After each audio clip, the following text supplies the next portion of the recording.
जाते हैं, हर सक्सेस इंसान के पीछे स्ट्रगल होता है, वो दुःख भरी कहानी आके सुनाता है।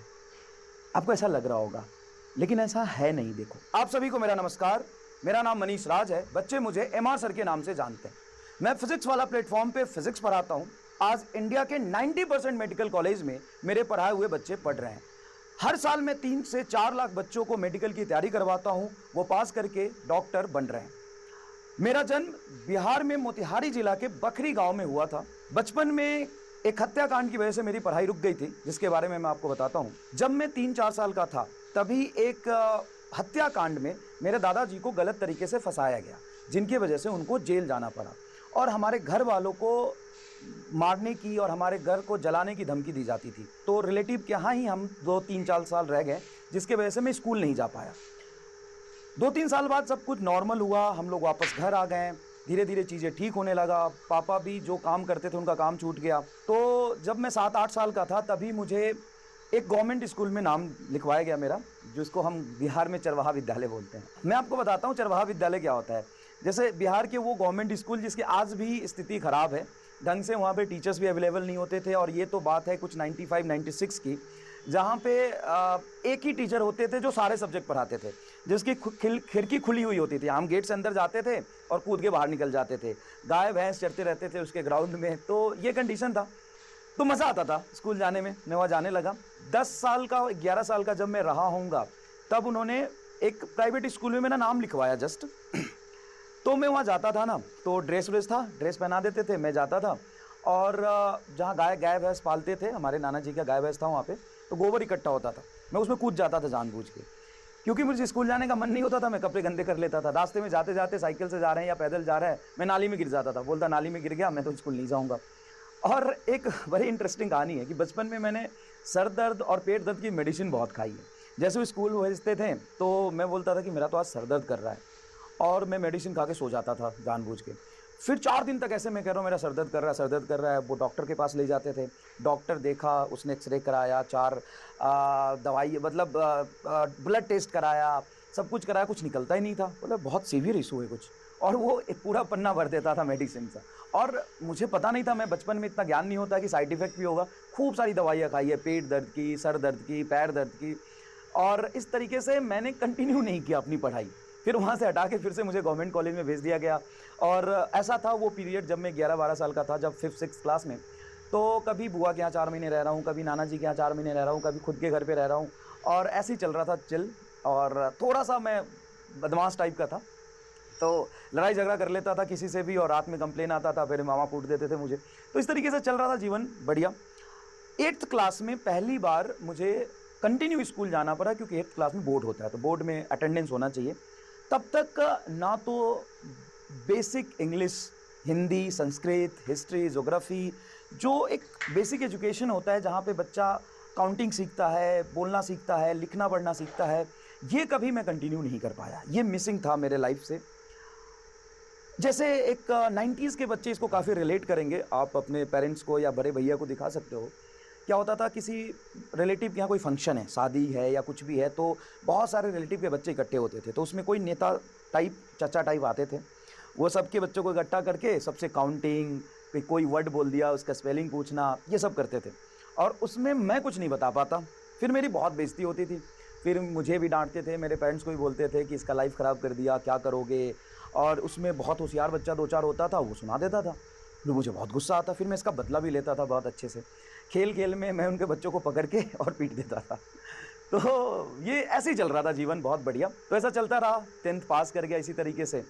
जब 10th का रिजल्ट आया, तो मेरी एक बुआ रहती है मुजफ्फरपुर में, जिसके यहाँ मेरी बुआ सबसे बड़ी है, जिसमें मेरे पापा भी पढ़े हैं, मेरे चाचा भी पढ़े हैं। और उस बुआ के यहाँ ना, वो होता है ना कि कोई ख़ानदानी घर, जिसका घर शहर में हो, ये बिहार में ट्रेडिशन है, बहुत लोग समझेंगे। जिनका किसी भी रिलेटिव का एक घर शहर में है ना, तो बहुत सारे रिलेटिव के बच्चे उनको वहाँ पे भेजते थे पढ़ाई करने के लिए। तो मुझे भेजा गया मुजफ्फरपुर में पढ़ाई करने के लिए। मैंने 2-3 इंडिविजुअल फिज़िक्स, केमिस्ट्री और मैथ का ट्यूशन ज्वाइन किया। अब मैं हिंदी मीडियम, वहाँ इंग्लिश हिंदी किसी भी तरीके से पढ़ाते, ना मैं कंटेंट को लिख पाता ढंग से, ना समझ पाता। फिर जैसे ही घर आता तो बुआ के यहाँ फूफा जी उसको चेक करते, बोलते कि ये क्या पढ़ेगा, इसको तो लिखना भी नहीं आता।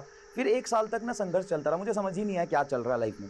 और इसी तरीके से मुझे मेरे ना कुछ दोस्त बन गए मुजफ्फरपुर में। मैं रास्ते से थोड़ा भटक गया, और भटकते ही मैं थोड़ा सा बदमाश टाइप का हो गया।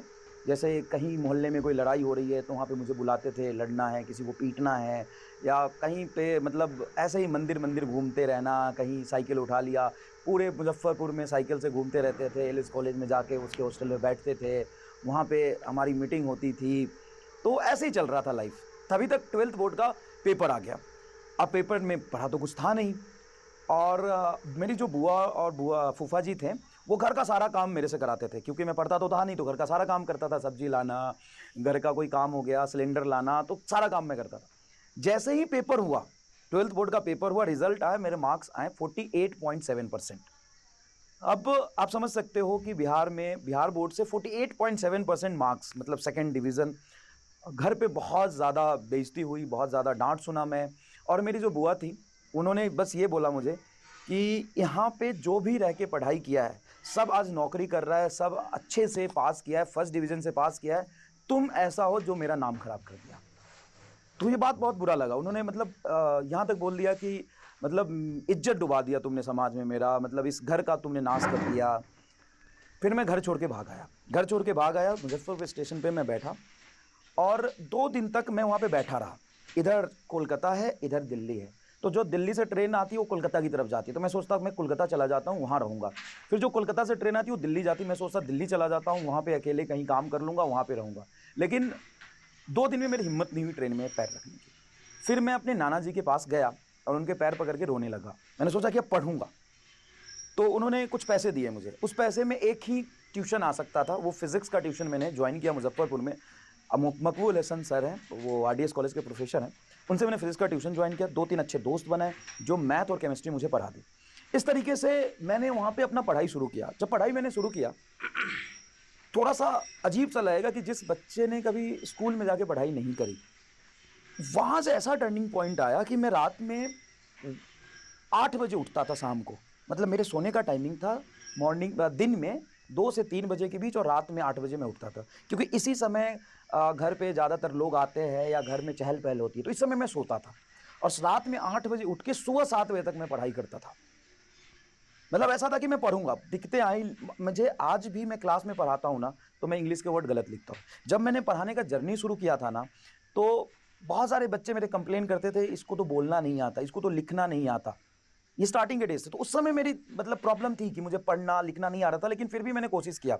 2-3 दोस्त थे जिसके साथ मैं बैठ के पढ़ाई करता था, दिन में 10-11 बजे, फिर मैं कोचिंग जाता था। इस तरीके से मैंने पूरे 1 साल पढ़ाई करी। जेईई का पेपर देने का मेरा हिम्मत नहीं हुआ, मैं सच बताऊँ। लेकिन मैंने एआई ट्रिपल ई का पेपर दिया था, जिस समय जेईई मेन के इक्विवेलेंट एग्ज़ाम होता है।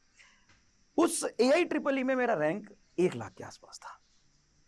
लेकिन मैंने दोबारा बोर्ड का पेपर दिया। उस समय मेरे 84% मार्क्स बने, और कॉलेज का मैं टॉपर था उस साल।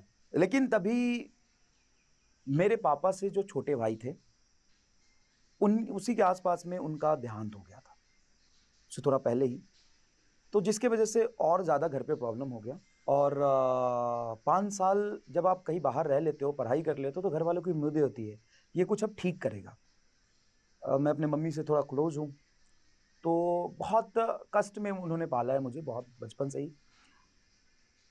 तो उस समय था कि अब क्या करें? तभी आकाश इंस्टीट्यूट का कैंपस रिक्रूटमेंट आया था, दिल्ली यूनिवर्सिटी से, तो मैंने अपना पीएचडी छोड़ दिया और मैं आकाश में चला गया एज़ अ टीचर।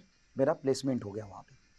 बढ़िया, कुछ आज भी याद है मुझे, 6 लाख का प्लेसमेंट मिला था, घर पे बताया। और वहाँ पे जाके ना, जिस दिन प्लेसमेंट हुआ, जिस दिन जॉइन किया था, उस दिन बैंक अकाउंट खोला था, और वो बैंक अकाउंट मेरे घर का पहला बैंक अकाउंट था। तो उन्होंने डेमो लेते थे हमारा। तो सचिन सर का प्रेजेंटेशन अच्छा था, बोलते अच्छा थे, पढ़ाते अच्छा थे, उनका डेमो सबसे अच्छा जाता था। 4-5 लोग थे हम लोग। सचिन सर का डेमो बहुत अच्छा जाता था, सबसे खराब मेरा जाता था। जैसे ही मैं पढ़ाना शुरू करता, वहाँ से पीछे बैठा हुआ टीचर बोलते हैं कि अरे भाई, ऐसे नहीं पढ़ाते, पढ़ के आया करो पढ़ाने।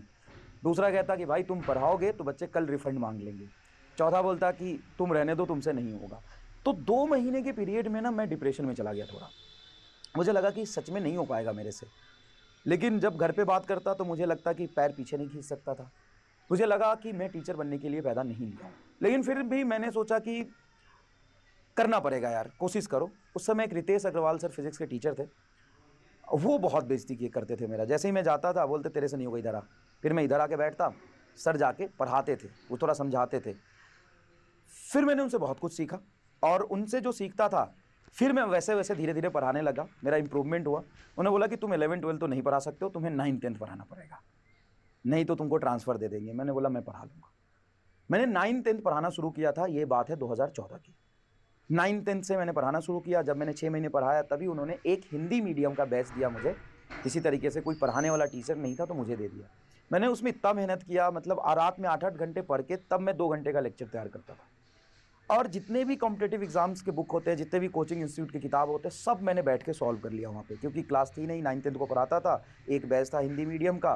तो मुझे टाइम मिला, मैंने